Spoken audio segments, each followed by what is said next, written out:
Okay, I'll just show you how to delete a mobile from the Sony Bluetooth audio system in this 2012 Ford Kuga. So from any screen, if you click, it's not quite as intuitive as it could be. If you click phone, basically nothing happens. In order to get into the menu, you've got to click phone and then menu. I'll just show you. If you click phone, it says no active phone. You then got to click menu, and it's showing active phones. It's showing my phone there. Now if you use the down arrow or upward arrow, you can scroll through the menu. It's saying debond devices, Bluetooth, BT on. If you're having any trouble pairing a mobile or streaming audio, just make sure that Bluetooth is on. So we'll just go back up to my phone.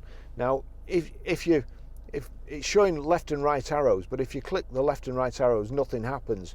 So it's saying debond BT devices. You just click the center and it says device debonded. That's it, gone. It's well, once you've got the hang of it, it's quite simple.